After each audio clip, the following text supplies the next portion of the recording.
You all, what did you think about that meeting in the Oval Office with J.D. Vance, Zelensky, and Donald Trump, President Donald Trump? I was coming out of a meeting and I had some notifications, as normal.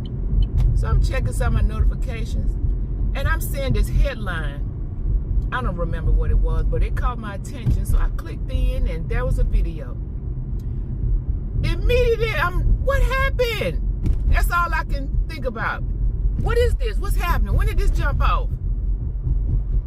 And I was amazed. I said a leader has entered the White House. Now, I know a lot of y'all may be mad about that. You thought that this was embarrassment for America. And we just made ourselves look weak and maybe entered World War III. I didn't hear that. I heard Donald Trump mention World War III, but I feel like Zelensky was supposing or proposing that could be the way forward. So Donald Trump was spinning it back on him, saying, is this what you're saying? By you not wanting to accept the contractual agreement, is this what you're proposing? Do you want to go in this direction? Are you going to sign this agreement or you're not? You don't seem to be interested in a ceasefire. You have over 46,000 soldiers unalive, and you're not willing to stop this? I feel like from the day this war began, he was already on the losing side. You going up against a superpower like Russia? You're reaching out to other countries, world leaders, for help. That says you need help. That still says you need help. I was very proud of what I saw there. And I didn't even vote for Donald Trump. I sat this one out. I did not vote. I'm still an American citizen and I have an opinion. And I thought that was great. That the president and the vice supported each other. And they did not team up on that man. I did not see that because I see some sentiments about that too. They teamed up on him. Why would you do that to an ally? I saw a president, the president of Ukraine, presenting his position, which seemed to be a regurgitated, rehearsed, and same old of the same position. And as President Donald Trump says, you don't have any bargaining tools. And we can help you. Let's get this stopped right now. But this contract needs to be signed. Now that seemed to be a big problem. Why would Donald Trump ask for their minerals? Why not? When you go for a loan, you go and ask for help. People ask you for securities. Let's take this to another example. Let's go with job applications and resumes. Isn't it a widely asked question? Why do you want this job? What do you offer? How can you help in this position? They want to know, what do you bring to help the position, help the company? And why not? Why is that wrong? America has already given over $350 billion, just gave it out, no securities attached. Europe didn't do that. That's why he's not going back over there hitting them up. He's coming where the free money is. Show me the money. I don't blame him. But he forgot. There's a different administration in office.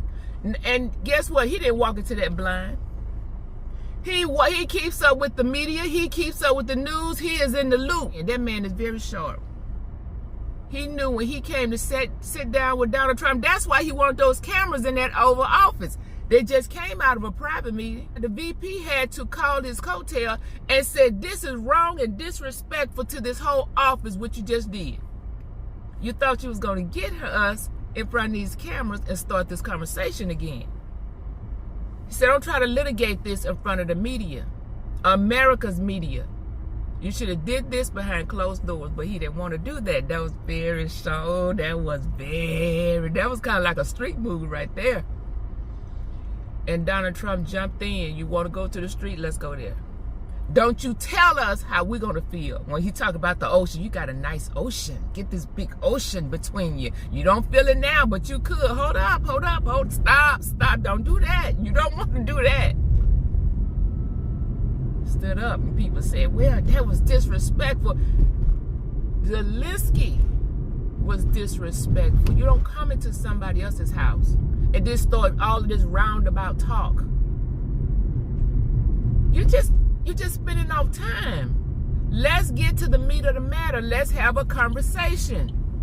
Do you want to end this war? You don't want to end this war. That's the only option you have. But what he was not being forthright about, I feel, now this is my opinion, you all this talking, he does want the money. He already has equipment. America sent him equipment. But he's losing fighting power with manpower. So what he wants is for America to put boots on the ground. So Donald Trump, he had to approach him like that. If you want our help, you got to get it the way we're asking, or we're offering it to you.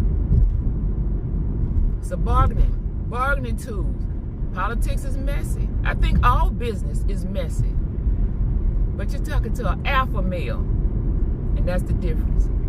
I had an experience one day. I called into a radio show to weigh in on the conversation. I didn't know what I was walking into. I found out.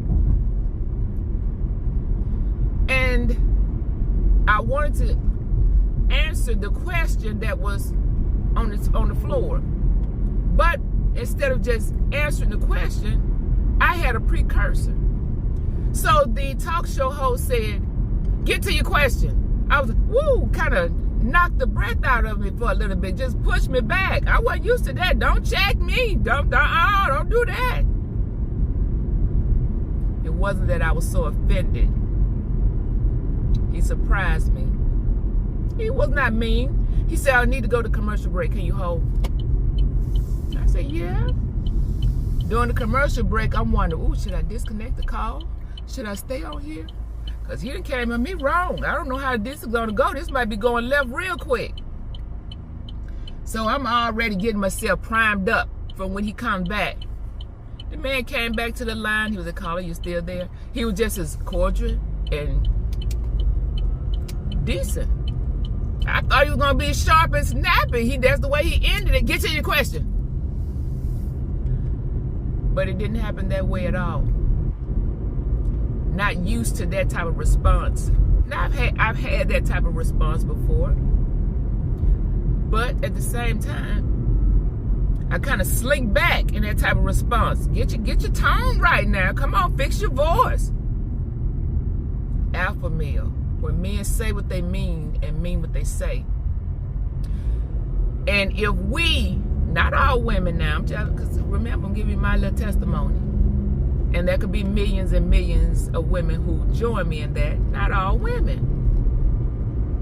When you look for a beta male, what they might be calling a man who simps, which could be taken out of context too, or could be exaggerated with that simping thing.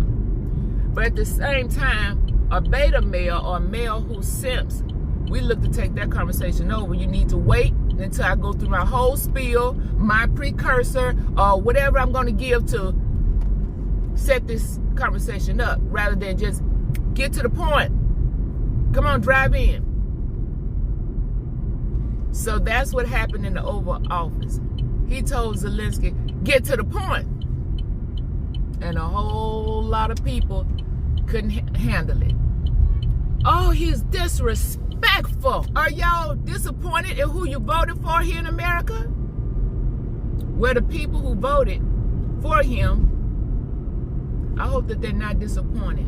I didn't see anything wrong with that. There was a right response.